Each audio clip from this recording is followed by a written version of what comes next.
Road trip, day 8, and finally the conclusion. The costly conclusion. I'm Rick, and this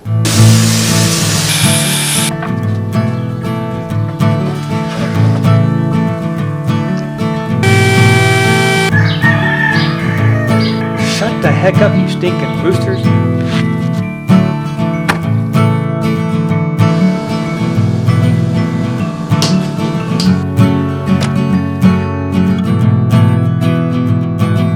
Nailed up for your sanity. This is the shack. Hello and welcome. Yes, I am finally getting this video out, the conclusion of this road trip. So this may be a little bit long, but it's going to cover 4 days. Actually, 4 days, but it's just a couple things. So I'll get into it as we get going. As my last video you saw, if you watched it, I went up to Arcanum, Ohio, picked up my vintage chalkboard I absolutely love. Drove down to Bowling Green, Kentucky, picked up this joiner. I'm kind of having second thoughts and regrets now. I've sent 3 emails to Jet, haven't heard a damn thing back from them. I'm a little bit pissed. I'm sorry. I'm just pissed. I am not a person who purchased this brand new, but I still could be a possible future customer. You should treat me with some respect, Jet. Get back to me because I need to know how to get this set up because I can't get it set up and get it to stay square. Stays 90. Damn thing's going for sale and I'm going to pay the extra money for a paramedic or someone else and I will never have Jet in the shack. Because if I'm being treated this way, this is how it's going to end up being. I think I stopped somewhere around Memphis somewhere. I got my room for the night and I was just dead beat. You know, it was like a 15-hour day and it was nonstop go, go, go, go. So after I got my rest, I slept in a little bit, got up, and I was trying to be there about 1. It's like, I forget how long of a drive it was. I'll put it up here. I forget. I'll have to look again. But because of stopping and getting something to eat, stopping and getting some gas, I got there about 2:30-ish, 2:45, somewhere around there. The gentleman called me a couple times and asked, I said, I'm sorry, but I'm trying. I'm going to be a little bit late. He goes, I'm just making sure because, I'm getting ready to leave for vacation. So he wants to get some things caught up and done before they head out the next day. And I said, I understand. I'm trying to get there as fast as I can. So this is the trailer that I bought.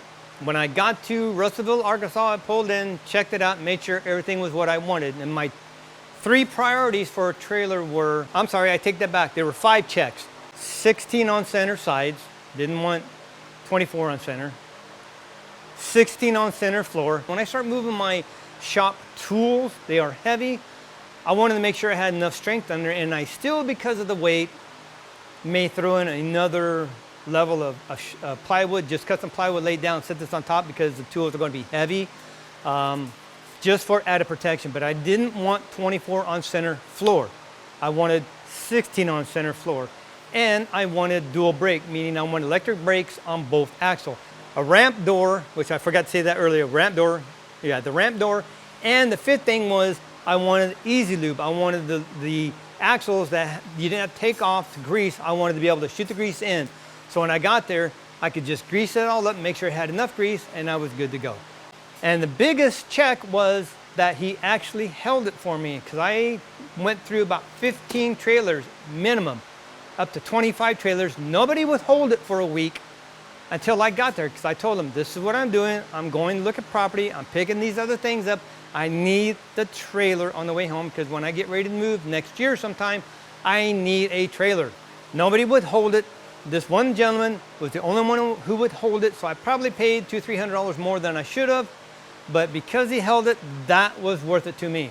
When I got there, everything was checked off, and I asked him, can you help me unload my truck, put these things in the trailer, and then I'm gonna lock it up. I gotta go to Lowe's, I gotta get some wood and build some things. He said, yeah, no problem.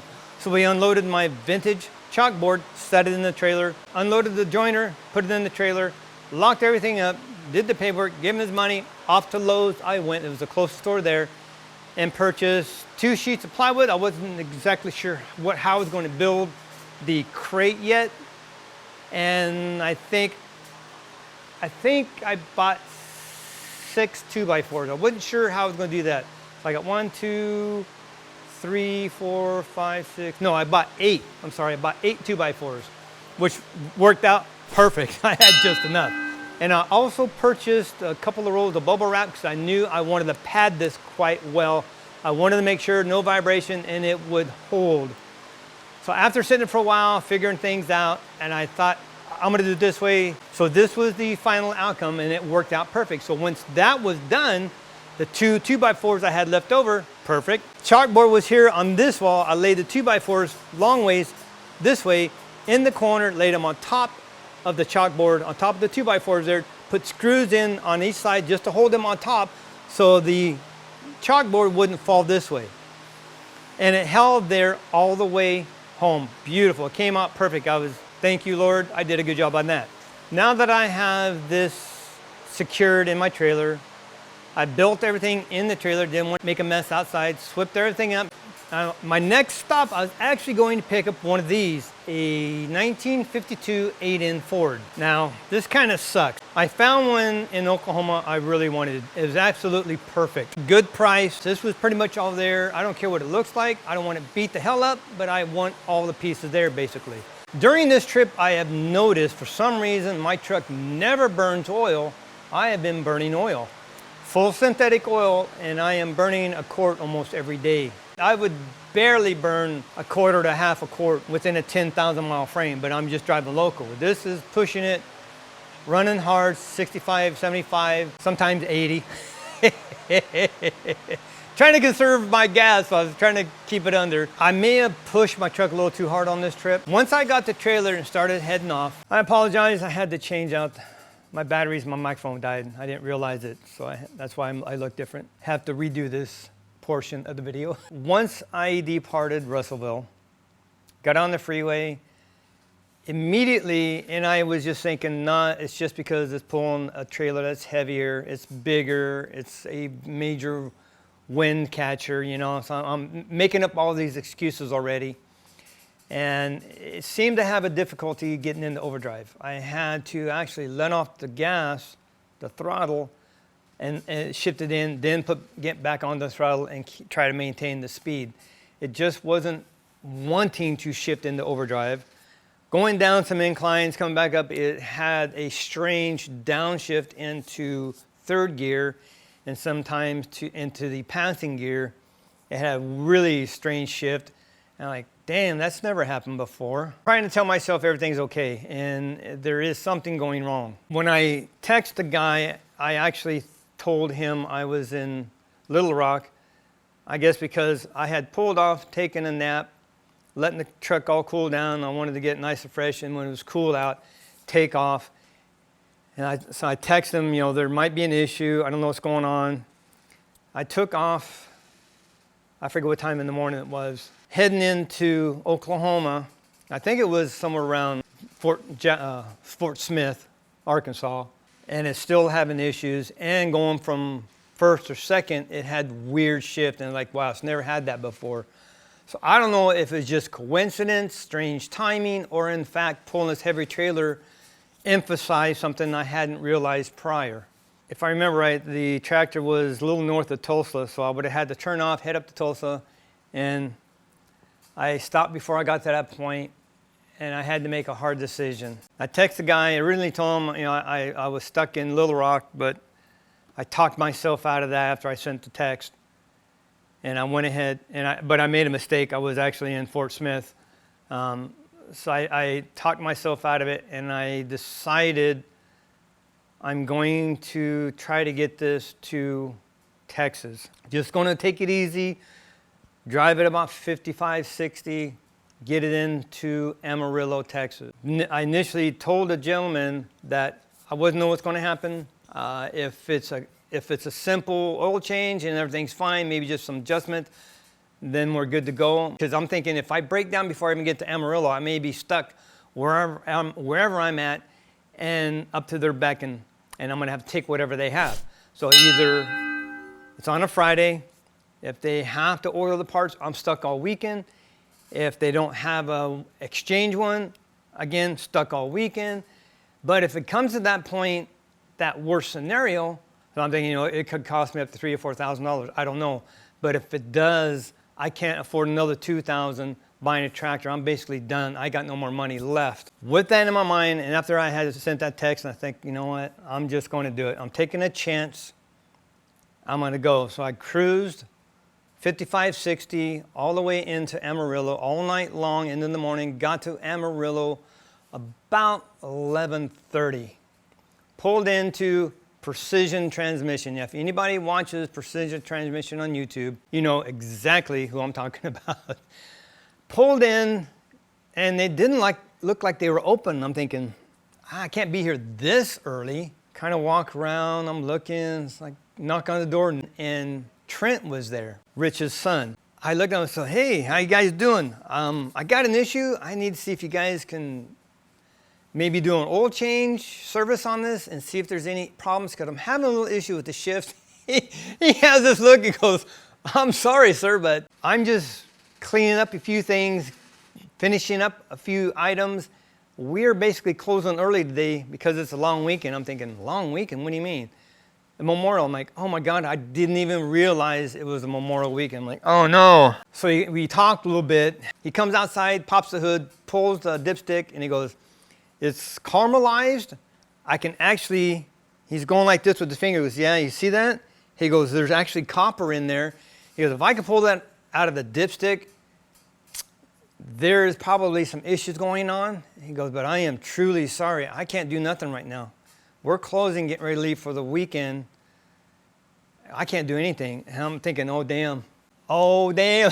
Something could be going on my tranny. I'm stuck now. I got nowhere to go. Nothing. I'm stuck. So we talked a little bit more, and I said, yeah, I don't know. I don't know if I'm going to stay here. I don't know if I'm going to try to get it home. I don't know. So he gave me his number. I'm sorry. I cannot give that information out. If I do, Transmission Mafia is going to come after me, and they're going to give me some cement shoes, and I'm going to be sleeping with the fish for the rest of eternity. I promise, and I hold true to my word, I will not give that number out. Because I told him, I said, well, I've been trying to call you on this whole trip because I wanted to stop by here anyway and have you service the transmission.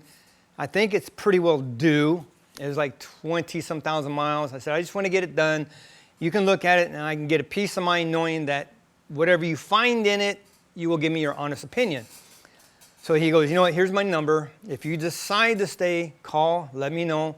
And if you want, we will be here first thing Tuesday morning. We'll get you right in. We'll get you taken care of. I thanked him. You know, I told him how much I appreciate that. And I kind of left, went down the road, went to the travel center, topped off my tank, got me some cold iced tea, and I sat there for a little bit. And I texted my wife and told her, have a little issue, but I don't know what's going on. I talked to the transmission place here. I don't know if I should go any further, what's going to happen. And she texts me back, if you break down, I swear, and I do mean I swear, I will not come and pick you up. And she goes, if you dare break down and cost us a couple $100 and a tow, I ain't going to talk to you for a week. I thought, well, that ain't too bad, actually. That part's a good deal. But I understood. I know. Hard decision here. I'm thinking, dang, I took a chance getting here. I'm basically stuck here for a 3-day weekend until Tuesday now. This bites. I didn't plan on spending $500 on a hotel room to stay here for a week now. My aunt had text, said, how you doing? And I told her what happened. You better get your butt back down here and spend the weekend. If you're stuck there, you get down here. And I texted back, said, yeah, but I don't want to impose. I don't like imposing on my family, and I don't want to bother you, and especially because you just moved into your house. You don't have another room set up. There's no place for me to sleep. I could sleep on the couch, but I don't want to impose on you, and I don't want to bother my cousin, where I stayed at last time. I don't want to impose on her for the whole weekend. You know, I don't like bugging my family like that. I like having my own place to stay. I didn't have a trailer, so, you know. And it's weird because at that same time, my cousin texts me. She goes, I heard you're not going to be able to go home. You better get down here and spend the weekend with us. Like, oh, my God. I'm getting bombarded. My family's telling me, get back down here, spend the weekend with us. My problem was, I don't know if my truck would make it. So again, I'm living up to the Lord. I'm praying, okay, you got to get me there, got to get me back. I made the decision. I'm going to drive back down where my aunt and my cousin live, spend the weekend with them. I just hope my truck makes it down there. Worst scenario, I break down, I'd have it towed back to Amarillo, and I just get a hotel there. I'm done. There's no place else I can go. My family basically made my decision for me. I love them to death. They're just unbelievable. I love my family in Texas. They're just very, very kind and very open, and they don't mind you come here and spend as much time as you want. I know I go on vacations, I go there, I get hotel rooms. They say, get out of the hotel room, get over here. That's how my family is. After I leave Amarillo, after my decision was made for me, I head down running 55, 60, and it was hard running 55. I was like white knuckle ride because I had heavy winds and I had issues keeping it at 55, seriously. I was pulling this big old 16-foot trailers, catching every bit of wind going down there. You know how Amarillo is, and all that going down south is wide open. That's Wind Alley right there, man, I'm telling you. I had a difficult time getting down there. And I was running 55. I just couldn't get the speed up. And it had issues once it got into overdrive. It wouldn't stay there, so I had to keep it in third gear and run it in third gear all the way down to my aunt's house. So that's it. That's that part. I got down there, spent the weekend. Monday afternoon, I wanted to leave my aunt's house, and we were talking, having coffee, having more coffee. I love my aunt. She's so sweet. I hate leaving her. Finally, it was like 3 o'clock. I got to get going, Aunt. I got to get up there because it took me 6-7 hours to get down here because I can only do 55. And this was going basically south downhill. I'm going north kind of uphill. I got to get going. So I finally left. And I think about 12:30, I think around there is when I got back into Amarillo. And I got a hotel room for the night because I wasn't sure what was going to happen. Either in an oil change service, some adjustment, and I would be good to go, or worst scenario, I'm stuck. So I get up. I think they open at 9 o'clock. Headed up there about 8:45, 8:50, because it's only 3 miles down the road from my hotel. Drove up there, pulled in, the gate was open. Walked in, no one's there, and I'm knocking, and no one's there. Finally, Trent comes around the corner, he's on the phone. He's like, as soon as he got on the phone, he goes, I got your message, believe me, because I had called him 3 times, like, I don't know if this message is going through, if I got the right number, but please, I am coming back Tuesday morning. I need my truck checked on. I don't know what's going to happen. I am coming back, Trent. Remember, I'm the gentleman with the blue truck. So he goes, yeah, we got it. I got it. I got you covered, brother. Got all the paperwork done. I asked him where I could park the trailer at. I moved a few things around, parked the trailer, unhooked, pulled it around front, gave him the keys. And he says, give me about a half hour, an hour. I got this one service real quick to do, and then we'll put yours on the rack, and we're going to check it out. And I said, that's fine. Is there any place to eat? And he goes, there's a good place right down here. I'll put it up here somewhere. If you're ever near Precision Transmission, check this place out. They have phenomenal Mexican food there. I had the burrito there for breakfast, and it was almost what I would get in Mexico. And that's what I like to find up here. Not Tex-Mex, I want real Mexican foods. The stuff I eat down in Mexico when I go down to my missions, that's kind of stuff I look for when I come up here on the same level. I want that very authentic Mexican food. Fantastic. I went in there and I'm eating, I'm like, oh my God, this is just like I get down in Mexico. This is perfect. So I highly recommend if you're there, go there, get breakfast or lunch. I don't think they're open for dinner, but again, it's up here. If you're ever around the area, check them out. I highly suggest it. I even did a thing on Yelp, and if you go to Yelp and look them up, the picture of the burrito, that's my picture. That's how much I liked it, enjoyed it, and that's how good of a review I gave them. They featured my photo on their thing now. Walk back over. Rich was there, and we talked a little bit, and he goes, yeah, Trent just got it down. Let's go out and check it out. So we get out and check it out. The oil was bad. He goes, man, when was the last time this service? I said, it was serviced about 28,000, and we're right at 30,000 miles. I mean, 157, so I hadn't really actually got a full 30,000. look at this. And we looked in there, and he's going around the bottom, swirling around, and he says, look at all that copper there. He goes, yeah. He goes, if you were to be kind and gentle, you could probably get another 20,000 miles out of this tranny. He goes, but I don't think you get much more than that, and that's kind of pushing it. If you goes, I guarantee if you pull this trailer any amount of time, you won't get that many miles out of it. If I'm here, I'm not taking a chance. My wife already told me I'm in the doghouse if I could break down between here and there. So basically, rebuild my tranny. Got all the paperwork done, and I got a ride to the hotel. I think actually the next day they finally got it tore apart. I got a ride back up there. We were checking out, talking with him a little bit, hanging out. Rich is a phenomenal guy.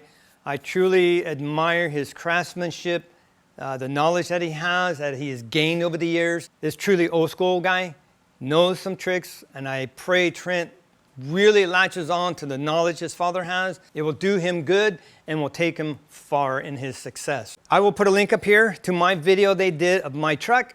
You can check it out. This is my video videoing him with his wife, Teresa, videoing him for their channel. So it's like behind the scenes. This is what exactly it is. It'd be nice to get into a transmission that hasn't been touched or anything like that. Put a servo out here.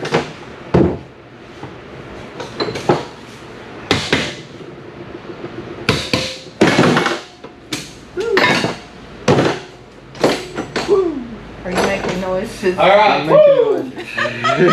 See y'all later. Hey, I'll tell you, when it rains here, it just makes everybody feel good. It does, because that's just something we don't get It's nice a lot and of cool. anymore. Yeah, without the wind.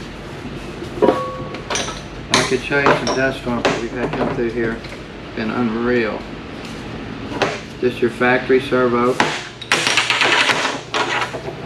Now still, even you want to check the bore on the overdrive piston right here, just make sure it doesn't wobble.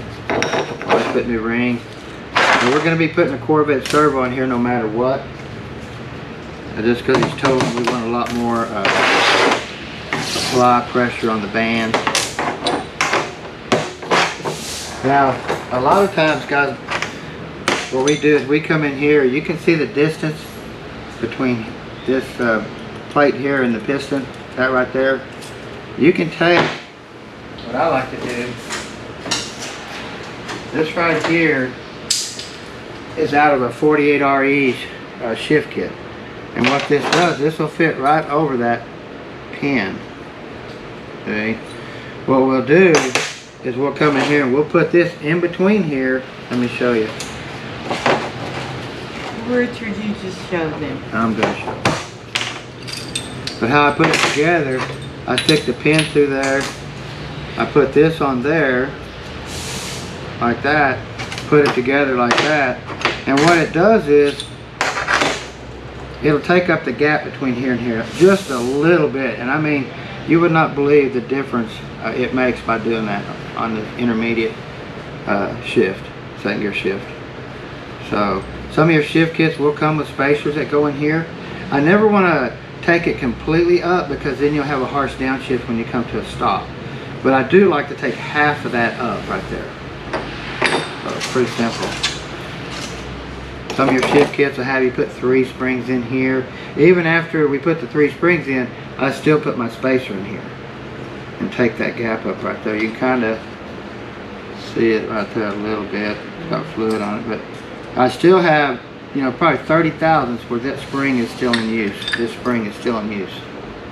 So, but it really firms up the intermediate shift a ton. Especially if you're manually shifting, race car and stuff like that. Teresa, we got any fluid in that connector? No, doesn't look like It's pretty dry, doesn't it? Pretty dry. You see the gentleman's pan right here? Almost looks like it's got the original pan gasket on it. It does, where these stick on there. Not a whole lot of crud on the magnet. It's been a while since it's been serviced, it looks like maybe. A lot of people service them and leave the original gasket on there because they can't get it off, and they just stick it back on. Which that's probably better than using a rubber one. You see your filter's pretty dirty in there. A lot of brass up on top. Yeah, look at that. That's crazy. Mm-hmm. We got all of our check holes here. Got one here too. Now you can see here, 90% of the time you're going to have plate wear right here where this check hole sets. Now they do make repair where you can repair this hole right here, but you want to look at them all. And then we always go back with a rubber style check hole.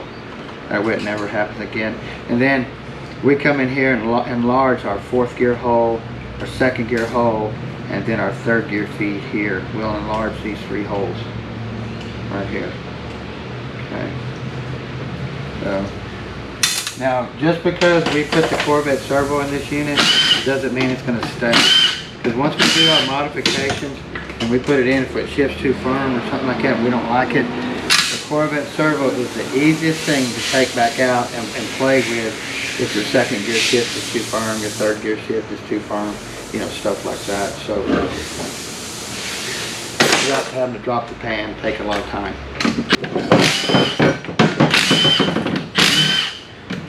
Right when we get done tearing this down, this fan will be built right back. Every one of our units we do, or every one of our videos we do, right when we get done, that case is stripped, cleaned, and in the washing machine within 30 minutes after the video is made. People think, what do you do, tear them down and throw them out back? Yeah, that'd be nice, wouldn't it? Yeah. But if you go to our YouTube channel and look at our page, or our video count up top, we started this channel about 2 years ago, a little over 2 years. Has it been that long? Yeah. But anyway, go look how many videos we posted since we started doing this. Because I think we're up to like 560 videos. So that tells you that we've ran 560 units across this table. So think of that. And Trent does do building, but I do probably 80% of it. So, you know, I've built 500 units in a short period of time. And we don't have comebacks unless people install them. So we quit doing that, so we pretty much 100% eliminated our comebacks by us installing, period. I talked to a gentleman that actually trained me 40 years ago. He called me, and I'm going to give you out his name. His name's Tim Holt. I mean, one of the best trainer builders in the world. I'm telling you what, this guy has been there, done it all, and he's just a really good guy. But I just can't say enough about him, to tell you the truth. I mean, I learned so much from Tim. But anyway, not sure where I was going with this, but when I started thinking about him, I could almost cry. But he actually called me yesterday because he had a heart attack. They put 5 stents in him and stuff, and he wanted to talk. So, Yeah. but anyway, here's our filter here. You never want to leave this out. If you leave it out or leave the O-ring off of it, the tranny will fill up full of fluid and everything, but when you put it into gear, it doesn't want to move. It'll slip on forwards and backwards. So if you ever do that, you just remember that filter. If you leave the O-ring off or leave it out, you're in trouble. The last thing I do, and I change it right off the bat when I get this bushings replaced and all that type of stuff. I change this, and even when I get the pump redone and lined, I spin it and I look at that filter. That way I know in my mind I replaced it, because it's so simple to leave out. Let's see what our pressure regulator valve looks like real good. We have a 2-ringer style pressure regulator valve. Now we are going to put a boost valve in this here, a little bit bigger boost valve. Just knowing we're going to have good pressure rise and stuff like that when he's towing that trailer. But like I said, when you change these boost valves out, you got to be careful, because here comes firmer shifts and stuff like that. And then here comes out, we have to pull the Corvette servo out. So there's just a lot of things. You just can't put all the just buy every high performance part, put it in the train, and expect it to work without putting the pressure gauge on it. How does that sound, Teresa? Very good. That's how it is. Quite a bit of bushing wear. Really shiny. If this bushing wears out completely here, down through here where these sealing rings run, it'll start rubbing, wearing it out through here. Now the bushing we put back in this end will be a wide bushing, and your bushing kit will come with 2 bushings for this, a narrow and a wide. We put the white in every one of them, even if it's a 700, because it will retrofit in there.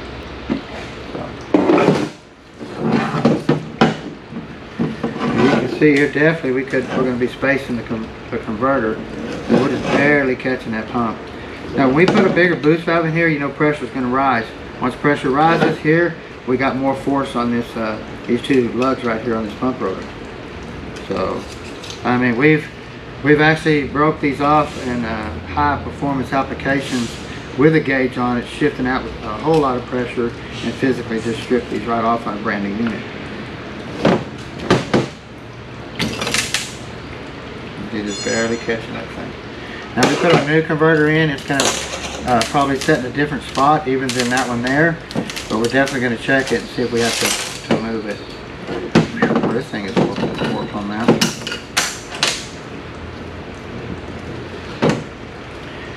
You can see our pump slide, how it's just wore plumb through the bluing here. Oh yeah. It's wore plumb out. It's fixing to actually start shaving metal. Down through here. You know, a lot of times pin wear causes where the pin doesn't, or the paddle doesn't set on there equally. It might be crooked because this is sitting in there not perfectly straight, especially when you get a lot of pin wear. You can actually see some here. I can grab a little bit of it with my finger, but not as bad as I've seen before. You know, even through here, even possibly through here. So definitely wore plumb out. Sealing ring wear. You can just tell that, you know, they're just getting wore out for the mileage. This one here is really bad. This one down here, I mean, they're just really wore. We're on a very busy intersection, aren't we? Yes. There's always some type of siren going off over here. Well, you see here how this 3/4 clutch is starting to wear the teeth on it right here. Starting to wear it off. That's a common problem. We see a lot. All of them are that way. Actually, starting to strip them. Some are worse than others.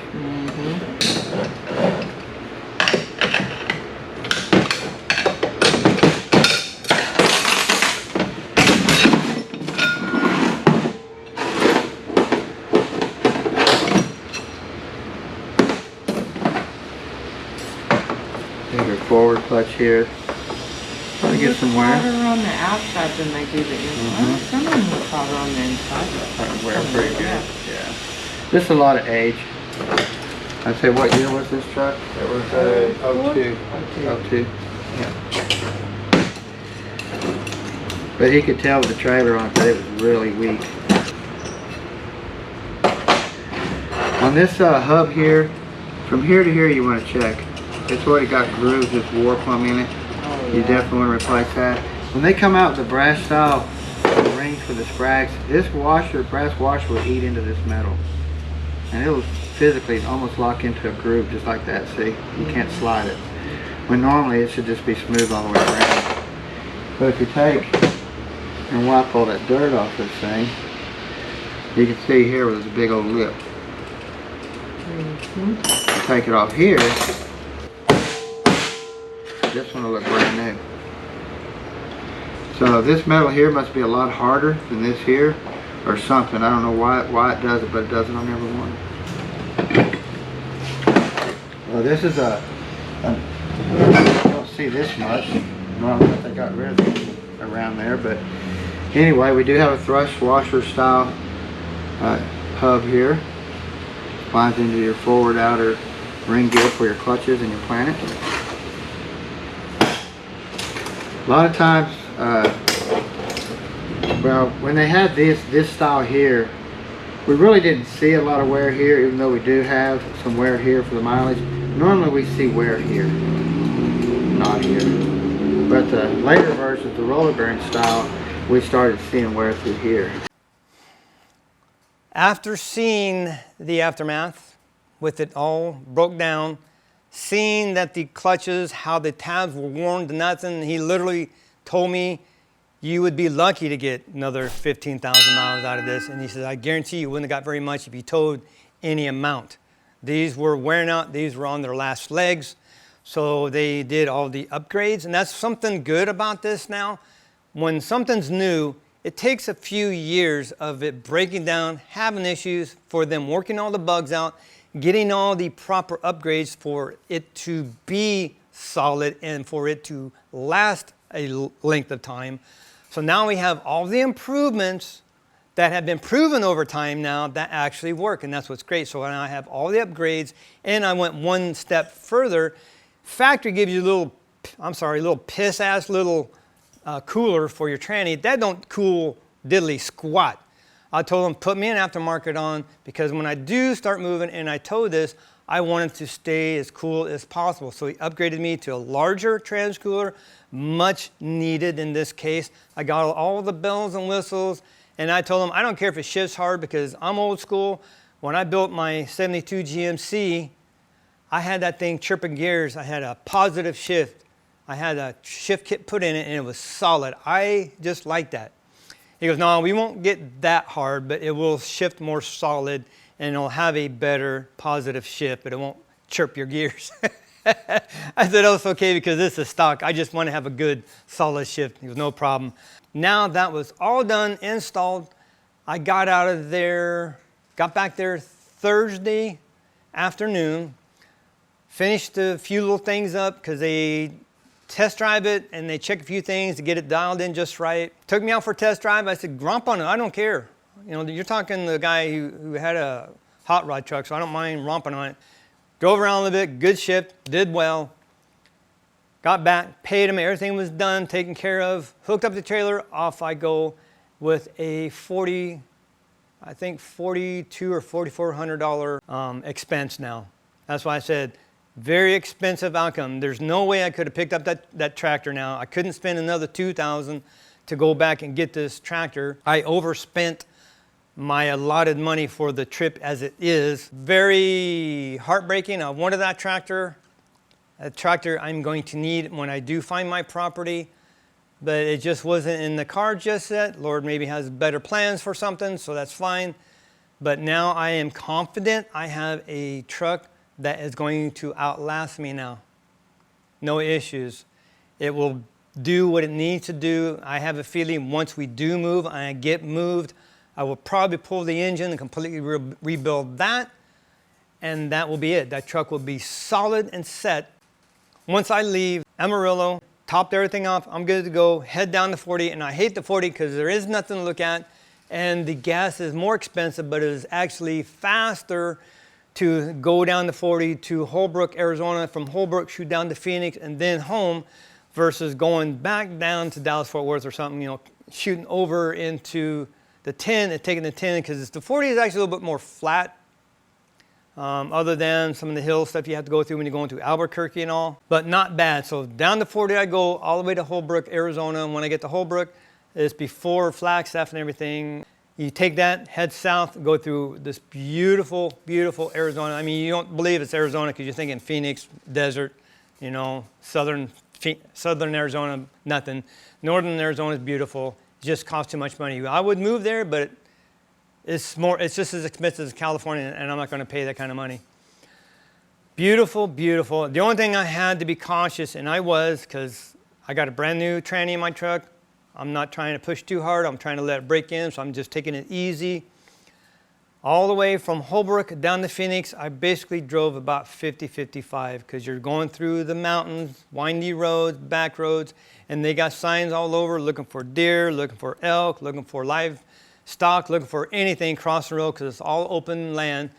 So I'm cruising, my eyes are about 6 feet diameter. I'm looking to the sides, waiting for anything, a shadow movement, so I can see if it's going to pop out. I don't want to damage my truck. I'm praying, Lord, please keep the animals off the road. I don't want to run into an elk. I've seen what they can do. I drove truck cross country. I've been through that, and I've seen trucks that hit them and completely destroyed their truck. And I'm talking not pickup, big rig. Not a pretty sight. Splattered that thing everywhere, but destroyed that truck too. Get down to Phoenix. This is morning time sometime. I basically drove all night, took a little nap, continued into just before the border, pulled off, topped off my gas, because I can get all the way home now without stopping. Crossed back into the communist state, got home about 10:30, quarter 11, took a quick shower, hopped into the car with my wife, go pick up my daughter. Surprise, Papa's home. And that was my trip. We are done. Very expensive end of the trip. I am happy with my time there. I got a very good lay of the land, possibility of a couple properties, still in negotiations with a couple. We haven't got anything ironed out just yet. Love my vintage slate chalkboard. Not too impressed with Jet. So we'll just see what happens. A little bit long, but that's it. We are caught up. Now I have another video. I am fixing something in my truck. It's right here. I got that part right there. We're going to finish that today. And that will be another video come out. Well, today is Tuesday. I won't get this video up probably next week sometime. Wednesday, we are going to Knott's Berry Farm for my grandson's birthday. Me, my daughters, and my granddaughter and my grandson. Just us are going to Knott's Berry, spending the day for his birthday. I got other stuff to do. I am sweating like a stuffed pig out here because I got the fan off. But yeah, a lot of videos come up. Then I got to start finishing up these little projects. I got to get the room back in my shop. It's very cluttered. I just haven't done nothing. It's been pushed aside since I started all this going and searching for property and stuff. Everything been kind of pushed off. Enough rambling. We are done. Thank you so much for watching. Be blessed. Take back shot. No, for your sanity. We will see you next video. Whew, I am dying out here.